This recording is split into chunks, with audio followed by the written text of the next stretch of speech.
രാജ്യം ഒരു തെരഞ്ഞെടുപ്പ് കേന്ദ്രമന്ത്രിസഭ അംഗീകരിച്ചു. രാംനാഥ് കോവിന്ദ് കമ്മിറ്റി റിപ്പോർട്ടിന് അംഗീകാരം നൽകിയിട്ടുണ്ട്. കേന്ദ്രമന്ത്രിസഭ റിപ്പോർട്ടിന് അംഗീകാരം നൽകി ശൈത്യകാല സമ്മേളനത്തിലാണ് ബിൽ അവതരിപ്പിക്കുക. വിവരങ്ങളുമായി ഐസൻ ജോസ് ചേർന്നു. ഐസൻ, വളരെ സുപ്രധാനമായ വാർത്തയാണ്. കേന്ദ്രമന്ത്രിസഭ രാംനാഥ് കോവിന്ദ് കമ്മിറ്റി റിപ്പോർട്ടിന് അംഗീകാരം നൽകിയിരിക്കുന്നു. ശൈത്യകാല സമ്മേളനത്തിൽ എന്ന് വെച്ചാൽ ഇനി കുറച്ച് മാസങ്ങൾ മാത്രമേ ബാക്കിയുള്ളൂ ബിൽ അവതരിപ്പിക്കും എന്നുള്ളത്. ഏറ്റവും പുതിയ വിവരങ്ങൾ എന്തൊക്കെയാണ്? ഇതുമായി ബന്ധപ്പെട്ട വിശദാംശങ്ങൾ എന്തൊക്കെയാണ്? ലക്ഷ്മി, തീർച്ചയായും ലക്ഷ്മി സൂചിപ്പിച്ചതുപോലെ അടുത്ത ശൈത്യകാല തെരഞ്ഞെടുപ്പിൽ തന്നെ ഈ ബിൽ അവതരിപ്പിക്കുക എന്ന ലക്ഷ്യമായിരുന്നു നേരത്തെ തന്നെ ഉണ്ടായിരുന്നത്. ഇക്കാര്യം പലതവണ പ്രധാനമന്ത്രിയും അതുപോലെ തന്നെ ആഭ്യന്തരമന്ത്രിയും വ്യക്തമാക്കുകയും ചെയ്തിരുന്നു. ഈ വ്യക്തമാക്കിയതിന്റെയൊക്കെ പശ്ചാത്തലത്തിലാണ് ഇന്ന് ക്യാബിനറ്റ് യോഗം ഈ രാംനാഥ് കോവിന്ദ് കമ്മിറ്റി റിപ്പോർട്ട് പരിഗണിച്ചത്. കാരണം നമുക്കറിയാവുന്നതാണ്, ഈ വൺ നേഷൻ വൺ ഇലക്ഷൻ പദ്ധതി നടപ്പാക്കുന്നത് സംബന്ധിച്ച് കാര്യക്ഷമമായും വിശദമായും പഠിക്കുന്നതിന് വേണ്ടി മുൻ രാഷ്ട്രപതി രാംനാഥ് കോവിന്ദ് അധ്യക്ഷനായ ഒരു സമിതിയെ നിയോഗിച്ചിരുന്നു. ആ സമിതിയുടെ റിപ്പോർട്ട് ഇന്ന് ക്യാബിനറ്റ് അംഗീകരിച്ചു എന്നാണ് ഇപ്പോൾ ഏറ്റവും പുതിയ വിവരം ഇത് സംബന്ധിച്ച് നൽകാനുള്ളത്. അതായത് ഒരു സമയത്ത് രാജ്യത്തെ എല്ലാ തെരഞ്ഞെടുപ്പും നടത്തുന്നതിനുള്ള നിയമനിർമ്മാണം നടത്തുകയും അത് സംബന്ധിച്ചുള്ള സംവിധാനങ്ങൾ ഒരുക്കുകയും ചെയ്യുക എന്നതാണ് ഈ പദ്ധതി കൊണ്ട് അല്ലെങ്കിൽ ഈ ആശയം കൊണ്ട് ഉദ്ദേശിക്കുന്നത്. ഇത് തെരഞ്ഞെടുപ്പ് ചെലവ് കുറയ്ക്കുന്നതിനും അതുപോലെ തന്നെ സർക്കാരുകളുടെ വലിയ സമയനഷ്ടങ്ങൾ, അതായത് തെരഞ്ഞെടുപ്പ് മാനദണ്ഡങ്ങൾ പ്രഖ്യാപിച്ചതിന് ശേഷം അല്ലെങ്കിൽ പെരുമാറ്റച്ചട്ടം പ്രഖ്യാപിച്ചതിന് ശേഷം പലതവണ പല നിയന്ത്രണങ്ങളും സർക്കാരിന്റെ പ്രവർത്തനങ്ങൾക്കുണ്ടാകുന്നുണ്ട്. ഇതെല്ലാം തന്നെ കുറയ്ക്കുന്നതിനും കാര്യക്ഷമമായ രാജ്യത്തിന്റെ വികസനം സാധ്യമാകുന്നതിനും അനിവാര്യമായ ഒരു തീരുമാനം എന്ന നിലയിലാണ് വൺ നേഷൻ വൺ ഇലക്ഷൻ എന്ന പദ്ധതി അല്ലെങ്കിൽ ഒരു രാജ്യം ഒരു തെരഞ്ഞെടുപ്പ് എന്നൊരു ആശയം നടപ്പാക്കാൻ ശ്രമിക്കുന്നത്.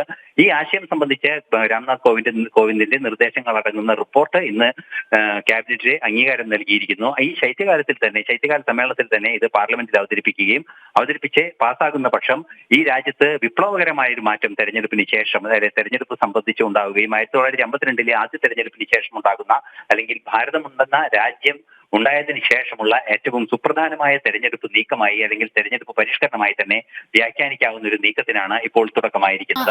കാരണം 60 വർഷങ്ങൾക്ക് ശേഷം മൂന്നാം തവണയും അധികാരത്തിലെത്തപ്പെടുന്ന സർക്കാരാണ്. നമുക്കറിയാം 2014 വലിയ ഭൂരിപക്ഷത്തോടെ BJP അധികാരത്തിലെത്തിയത് മുതൽ പ്രധാനമന്ത്രി നരേന്ദ്രമോദി മുന്നോട്ട് വയ്ക്കുന്ന ഐസൻ പറഞ്ഞുള്ളൊരു വലിയ പരിഷ്കരണമാണ്. ഇപ്പോൾ സഖ്യകക്ഷികളും തീർച്ചയായും ഇതിനെ പിന്തുണയ്ക്കുന്നു എന്ന് തന്നെ മനസ്സിലാക്കണ്ടേ? കക്ഷികളുടെ പിന്തുണ തന്നെയാണ് ക്യാബിനറ്റിൽ അംഗീകാരമായി മാറുന്നതിനെ ഒന്നാമത്തെ തെളിവായി കണക്കാക്കേണ്ടത്. കാരണം ക്യാബിനറ്റ് എന്ന് പറയുന്നത് ഒരു പാർലമെന്റ് സമ്മേളനം പോലെയോ അത്തരത്തിലൊരു നീക്കമല്ല. ക്യാബിനറ്റിന്റെ അംഗീകാരം യുനാനിമസ് ആയിരിക്കും, അല്ലെങ്കിൽ ഐക്യകണ്ഠേനയുള്ള തീരുമാനങ്ങൾ മാത്രമായിരിക്കും ക്യാബിനറ്റിൽ യാഥാർത്ഥ്യമാവുക. അത് അത്തരത്തിലാണ് രാജ്യത്തെ നിയമ സംവിധാനങ്ങളെല്ലാം തന്നെ.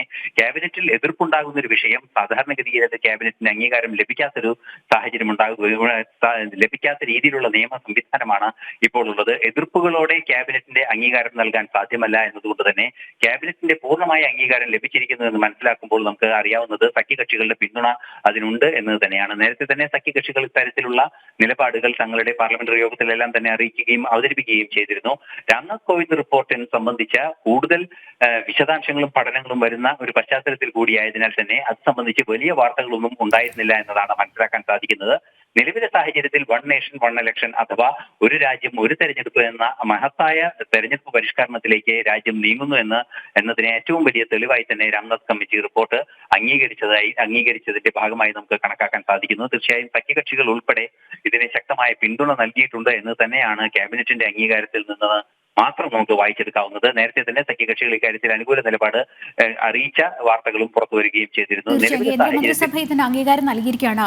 ഐസൻ, ഇനി ഇത് വലിയൊരു പ്രോസസ്സാണ്. ഭരണഘടനാ ഭേദഗതി ഉൾപ്പെടെ ആവശ്യമുള്ളൊരു പ്രോസസ്സാണ്. മാത്രമല്ല പകുതിയിൽ കുറയാത്ത സംസ്ഥാനങ്ങളുടെ അംഗീകാരം വേണം. പക്ഷേ ഈ പാർലമെന്റ് ഇത് അംഗീകരിച്ചു കഴിഞ്ഞാൽ, ഈ ശൈത്യകാല സമ്മേളനത്തിൽ ബില്ല് അവതരിപ്പിച്ച് അത് അംഗീകാരം നേടിക്കഴിഞ്ഞാൽ പിന്നീട് അങ്ങോട്ടുള്ള പ്രോസസ്സുകൾ എന്തൊക്കെ ആയിരിക്കും എന്നുള്ളതാണ് നമുക്ക് ഊഹിക്കാൻ സാധിക്കുന്നത്. ഒരു ഭരണഘടനാ ഭേദഗതിയെ തന്നെയാണ് വേണ്ടിവരുന്ന ഒരു സാഹചര്യം ഉണ്ടാകുന്നത്. അതുകൊണ്ട് തന്നെ ഭരണഘടനാപരമായ നിലപാടുകൾ പാർലമെന്റിൽ ഉണ്ടാകേണ്ട പാർലമെന്റിന്റെ ഇരുസഭകളും പ്രത്യേകം സഭകൾ ചേർന്ന് ഇത് പാസ്സാക്കേണ്ടതുണ്ട്. അതിനുശേഷം നേരത്തെ ലക്ഷ്മി സൂചിപ്പിച്ചതുപോലെ ഭൂരിപക്ഷം സംസ്ഥാനങ്ങളും അംഗീകരിക്കേണ്ടതുണ്ട്. രാജ്യത്തുള്ള എല്ലാ സംസ്ഥാനങ്ങളുടെയും പകുതിയിൽ ഒരു സംസ്ഥാനം കൂടുതൽ ഇതിനെ അംഗീകരിച്ചാൽ മാത്രമേ ഇത് രാജ്യത്ത് പൂർണ്ണമായും നടപ്പാവുകയുള്ളൂ. അത്തരത്തിൽ രാജ്യത്ത് പൂർണ്ണമായും പകുതിയിൽ ഒരു സംസ്ഥാനം കൂടി, അതായത് ഭൂരിപക്ഷ സംസ്ഥാനങ്ങളും അംഗീകരിക്കുന്നതിനുള്ള നടപടിക്രമങ്ങളിലേക്കാണ് വീണ്ടും നീങ്ങേണ്ടത്. അതാത് നിയമസഭകൾ ഇത് പാസ്സാക്കേണ്ട ആവശ്യം വരും. നമുക്കറിയാവുന്നതാണ്, പണ്ട് പഞ്ചായത്തി രാജ് നഗരപാലിക ബില്ലുകൾ എങ്ങനെയാണോ പാസ്സാക്കിയത് ആ പ്രോസസ് തന്നെയാണ് ഇക്കാര്യത്തിലും ഉണ്ടാവുക എന്നാണ് നമുക്ക് അറിയാൻ സാധിക്കുന്നത്. അത്തരത്തിലുള്ള ഒരു പ്രോസസ് ഉണ്ടാകുന്നതോടെ ഭരണഘടനാപരമായ കൃത്യത ഇതിന് വരികയും അത് അവസാനം അന്തിമമായ ഒരു നോട്ടിഫിക്കേഷനായി രാഷ്ട്രപതി പുറത്തിറക്കുകയും ചെയ്യുന്നതോടെ ഈ തെരഞ്ഞെടുപ്പ് രീതി അത്തരത്തിലേക്ക് മാറുകയും ചെയ്യും. സ്വാഭാവികമായും ഇത്തരത്തിൽ വൺ നേഷൻ വൺ ഇലക്ഷൻ എന്ന തെരഞ്ഞെടുപ്പ് രീതിയിലെത്തുമ്പോൾ ഏത് രീതിയിലുള്ള മാനദണ്ഡങ്ങൾ പാലിച്ചുകൊണ്ടാണ് നിലവിലെ സർക്കാരുകളുടെ കാലാവധി അവസാനിപ്പിക്കുക? നേരത്തെ നമുക്ക് ലഭ്യമായ സൂചനകൾ അനുസരിച്ച് അവസാനത്തെ ഒരു വർഷം ബാക്കി നിൽക്കുന്ന സർക്കാരുകളുടെ തെരഞ്ഞെടുപ്പും ഒരേ സമയം നടത്തുക എന്ന രീതികളൊക്കെ ചില നിർദ്ദേശങ്ങളായി വന്നിരുന്നു. എന്നാൽ അത് സംബന്ധിച്ച അന്തിമ രൂപം ഇനിയും വരാനിരിക്കുന്നു. അല്പസമയത്തിനകം ഈ രാംനാഥ് കമ്മിറ്റി റിപ്പോർട്ടുമായി ബന്ധപ്പെട്ട ഇതിലെ വിശദാംശങ്ങൾ നമുക്ക് ലഭ്യമാകുമെന്ന് തന്നെയാണ് പ്രതീക്ഷിക്കുന്നത്.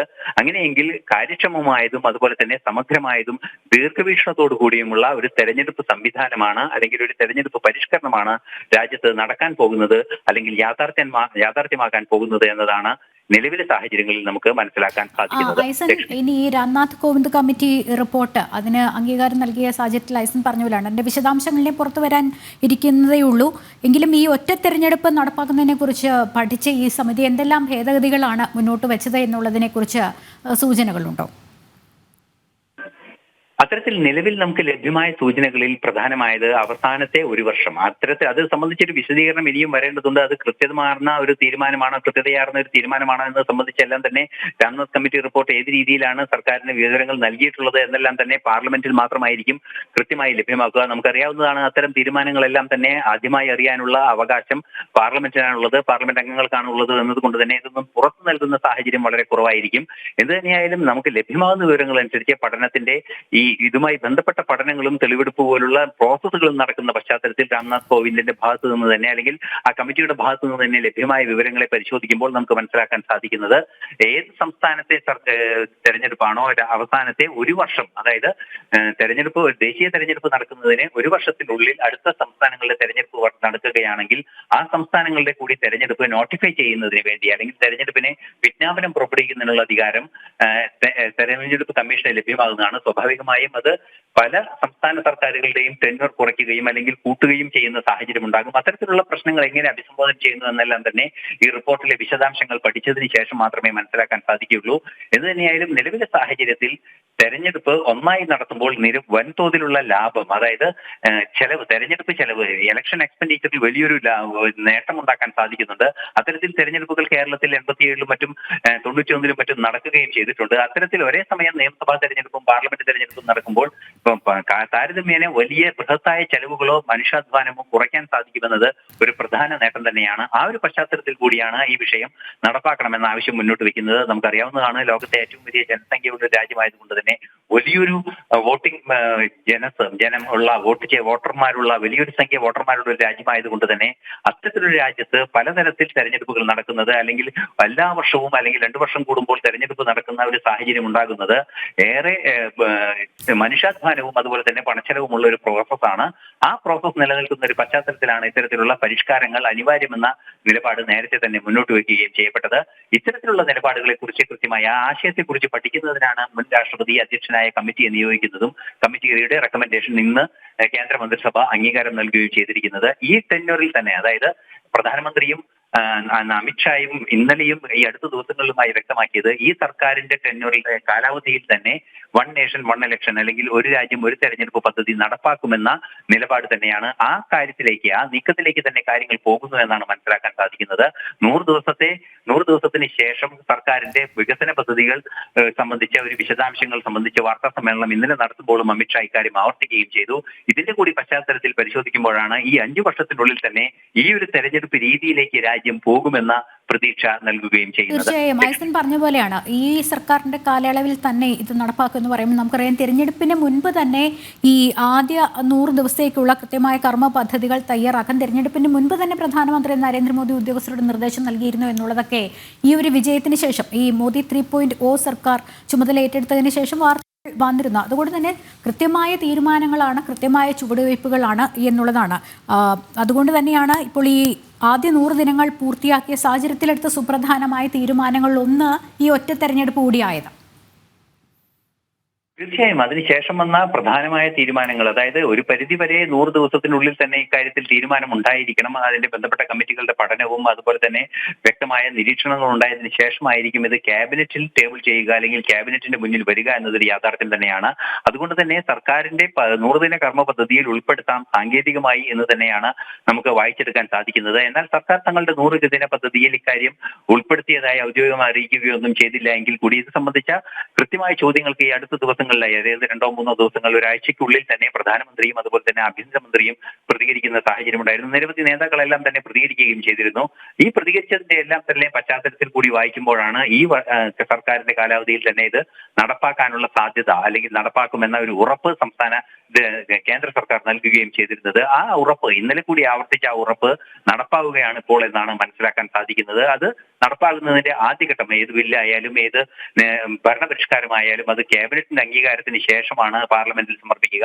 ഒരു സർക്കാർ പദ്ധതിയായി പാർലമെന്റിൽ സമർപ്പിക്കുകയാണ് ചെയ്യുക. ആ സമർപ്പിക്കുന്നതിനുള്ള നീക്കമാണ് ഈ ശൈത്യകാല സമ്മേളനത്തിൽ ഉണ്ടാവുക. ശൈത്യകാല സമ്മേളനത്തിൽ ഇത് സംബന്ധിച്ച തുടർ ചർച്ചകൾ പാർലമെന്റിൽ ഉണ്ടാവുകയും അതുപോലെ തന്നെ ജോയിന്റ് പാർലമെന്ററി കമ്മിറ്റി അല്ലെങ്കിൽ സബ്ജക്ട് കമ്മിറ്റി പോലുള്ള ഉപസമിതികൾ ഇത് പരിശോധിക്കുകയും ചെയ്യും. അത്തരത്തിലുള്ള പ്രോസസ്സുകളെല്ലാം ചെയ്തതിനു ശേഷം ബിൽ രാജ്യസഭയിലെത്തും. രാജ്യസഭയിലേക്ക് അതിനുശേഷം രാജ്യസഭയും ഇത്തരത്തിലുള്ള രാജ്യസഭയുടെ പഠനങ്ങൾക്കും രാജ്യസഭയിലെ ചർച്ചകൾക്ക് ശേഷമായിരിക്കും ബില്ല് ഇംപ്ലിമെന്റഡ് ആവുക, അല്ലെങ്കിൽ അത് നോട്ടിഫൈ ചെയ്യുക. അതിനുശേഷമാണ് പകുതിയിലേറെ സംസ്ഥാനങ്ങൾ, പകുതിയിലും ഒരു സംസ്ഥാനം കൂടുതൽ ഇത് അംഗീകരിച്ച് ഭൂരിപക്ഷ സംസ്ഥാനങ്ങളും ബില്ല് സംസ്ഥാന നിയമസഭകളിൽ പാസ്സാക്കുകയും വേണം. അത്തരത്തിൽ സംസ്ഥാന നിയമസഭകളിൽ കൂടി പാസ്സാക്കിയതിനു ശേഷം തുടർന്നുള്ള തെരഞ്ഞെടുപ്പിൽ തങ്ങളുടെ അതാത് മേഖലകളിലെ തെരഞ്ഞെടുപ്പുകളിൽ ഇത് യാഥാർത്ഥ്യമാകാനുള്ള സാധ്യതയാണ് ഇപ്പോൾ നിലനിൽക്കുന്നത്.